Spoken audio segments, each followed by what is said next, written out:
नमस्कार। Are K Tyagi गाजावाद NCR Delhi ओम सच्चे Janvani channel पर आपका स्वागत है। चैनल को प्लीज़ सब्सक्राइब करें, 1 सेकंड लगा, वीडियो को शेयर, लाइक, कमेंट करें, शेयर अवश्य करें। Friends, government is clear on its step of enhancing income tax limit up to 12 lakh. 12 lakh तक की छूट जो प्रदान की है, उसमें गवर्नमेंट अपने इशूज पर क्लियर है। Already about 1 lakh crore GST is surplus available with government against which this about 1 lakh crore relief provided to 1.5 to 1.8 lakh citizens, income tax paying households or citizens. Only it's 1.5 lakh crore relief. Moreover, it's be thrown into market as tendency of this little high middle class citizens, and GST rate is 12 to 18% on luxury items. It will be returned to government as GST, which is same rate as of income tax rate on this slab by manifold times and by rotation of consumption cycle in 1.8% population. Total middle class in our country is 31%. In Delhi it is 60 and above percent.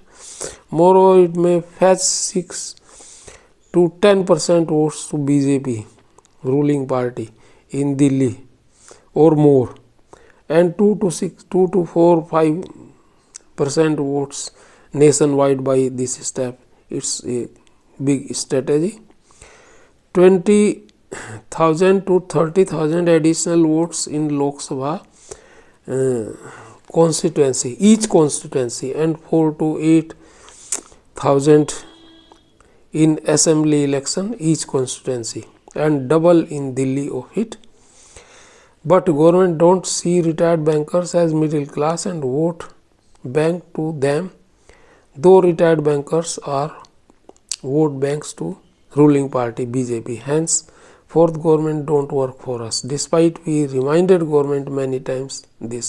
Are K Tyagi का जवाब। तो मैंने एक आकलन करा था, तो मैंने ये शेयर भी किया है लोगों को, और मैं कई बार लिखा भी है, गवर्नमेंट को भी लिखा है कि भाई हम भी बीजेपी के वोटर हैं, ज़्यादातर बैंकर्स 95% और मोर। थोड़े कलकत्ता, वेस्ट बंगाल और केरल और कश्मीर में शायद ना हो, बाकी तो सब जगह रिटायर्ड बैंकर्स हों या सर्विंग बैंकर्स हों, वो सब बीजेपी के वोटर हैं मूल रूप से अधिकतम, और मिडिल क्लास हैं। लेकिन मिडिल क्लास में इन्होंने 12 लाख तक का भी इनकम टैक्स छूट करी है, और मिडिल क्लास को एड्रेस करा है दिल्ली इलेक्शन की वजह से भी, और देश में आगे जो इलेक्शन होंगे उनको एड्रेस करने की वजह से पहली बार मिडिल क्लास को किया है। और इसी तरह से इन्होंने 5 साल बाद जो है रेपो रेट में 0.25 डाउन किया है, वो भी एड्रेस करेगा। जो हाउसिंग लोन लेते हैं उनके हाउसिंग लोन पे 1000, 2000, 500 रुपये की किस्त घटेगी, EMI घटेगी। तो ये है, और बहुत बातें इन्होंने दिल्ली के इंफ्रास्ट्रक्चर और NCR के इंफ्रास्ट्रक्चर को बात की। मिडिल क्लास उन बातों पे आकर्षित होती है, और दिल्ली में मिडिल क्लास लगभग 60%, 70% बताई जाती है। जो रिसर्च है, अलग अलग रिसर्च में कोई 50% कहते हैं, कुछ लोग, कुछ 60 और 70 भी उसमें। लेकिन मिडिल क्लास का क्या है, उसमें हायर मिडिल क्लास, मिडिल वाली जो मिडिल क्लास है, और लोअर मिडिल क्लास है। लोअर मिडिल क्लास सबसे ज़्यादा है, करीबन जो है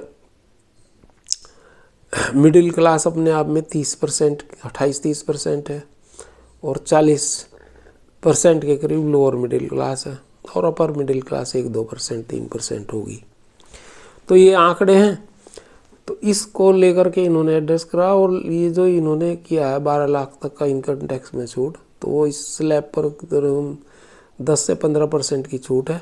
लेकिन इनको ये भी है इसमें कि ये जितने भी ये मिडिल क्लास वाले हैं, थोड़ी अपर, मतलब जो मिडिल क्लास जो है, थोड़ी अच्छे वाली मिडिल क्लास जो है, ये क्या करते हैं, जो पैसा इनका आता है इसे एक्सपेंस में डालते हैं, बचत कम करते हैं, खर्च ज़्यादा करते हैं।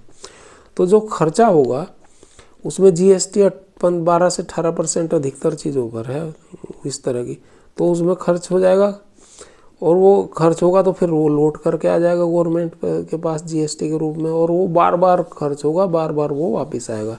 तो एक 1.5 लाख की जो छूट टोटल, 1.5 लाख करोड़ की जो छूट टोटल इंडिया लेवल पे मिली है वो इस तरह से। और इससे दिल्ली इलेक्शन मैनेज हो गए हैं इनके, जीत गई है बीजेपी। और वो अभी जो सर्वे आए हैं उनमें पता भी लग रहा है कि मिडिल क्लास ने, खास तौर से अपर वाली जो बीच वाली मिडिल क्लास है, मीडियम मिडिल क्लास और अपर मिडिल क्लास और हायर क्लास ने उन्हें वोट दिए और उनको ही ये बेनिफिट भी मिला है इसमें भी और हाउसिंग लोन में। अब आप एक और देख लीजिएगा इसमें कि करीबन 262 लोग तो ऐसे हैं जो पी चिदम्बरम ने राज्यसभा में बताया, 262 लोग तो ऐसे हैं जो अमीर वर्ग में, जिनकी 1 करोड़ से ऊपर रिटर्न भरते हैं वो पर ईयर की, उनको इसमें 262 लोग ऐसे हैं जो 1 करोड़ से ऊपर की, उनको भी छूट है वो 1,10-15 हज़ार रुपये पर ईयर की। और करीबन 23-24 लोग ऐसे हैं जो जिनकी 100 करोड़ से ऊपर इनकम है, उनको भी वो छूट है। उनके लिए कोई मायने नहीं रखती उस छूट को, लेकिन वो उन्हें मिली हुई है। तो एक्सचेकर जो गवर्नमेंट का टैक्स है वो तो वहाँ से चला गया ना। तो इस तरह से हो रहा है और बाकी गवर्नमेंट को रिटर्न मनी फोल्ड होगा। ये भाई जो टैक्स कलेक्शन आएगा वो लगातार जो है बढ़ता चला जाएगा, इसमें कई बार मनी फोल्ड तरीके से उसको वापस आ जाएगा वो पैसा गवर्नमेंट के पास।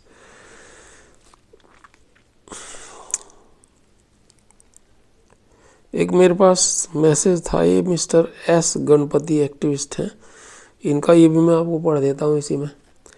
Meeting with IBA by CBPRO, IBA Park and other associations on 23rd January 25 on updation of pension on RBI line wide their circulation dated 26 January 25. It's distressing to note that we invite their captioned circular on updation of pension on RBI lines with IBA. We appreciate their endeavor to talk to IBA, requesting early resolution in the matter with speed. The IBA declined their request and instead asked them to withdraw the case pending in Supreme Court. What a vigilance! We totally condemn their in that attitude and instability. It readily reflects their wrongful and willful attitude over the interest of the nearly 8 lakhs of the pensioners suffering over 3 decades. IBA plea is distress and unacceptable. We need not beg them in future. Pension and updation of pension is our fundamental right guaranteed in our constitution. Both IBA and UFBU never care for regulations and any agreement so far entered. They violated all norms and rules. What a stubborn attitude! We are tired of writing and meeting them. Let us expose them to the court and public domain.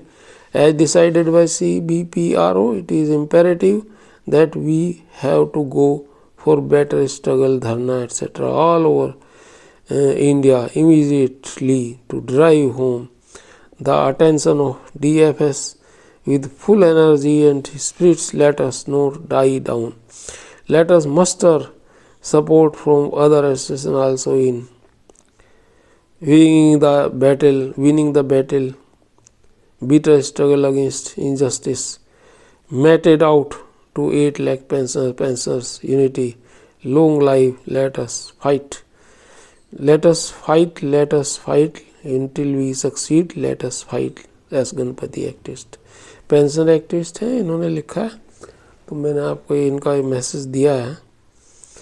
और भी कुछ message मेरे पास हैं, लेकिन उन्हें फिर कभी देखते हैं।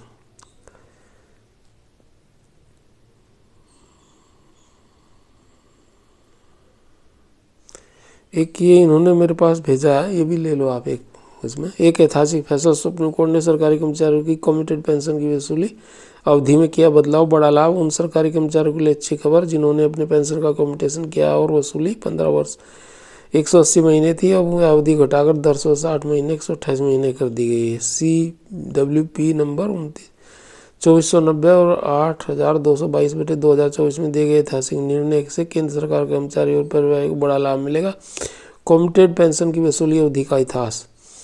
सेवानिवृत्त के समय पेंशन कम्यूटेट करने का पूरी पेंशन 15 साल बहाल होती थी। यह अवधि 12% की ब्याज दर पर आधारित थी, लेकिन वर्तमान में ब्याज दर गिरकर 7 हो गई है।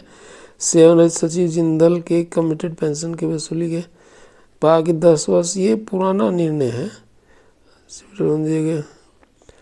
128 महीने से अधिक की अवधि कम्यूटेड पेंशन की वसूली पर रोक लगा दी है। की तुलना में बड़ी राहत राज्य सरकार के कर्मचारियों पर भी लागू है निर्णय।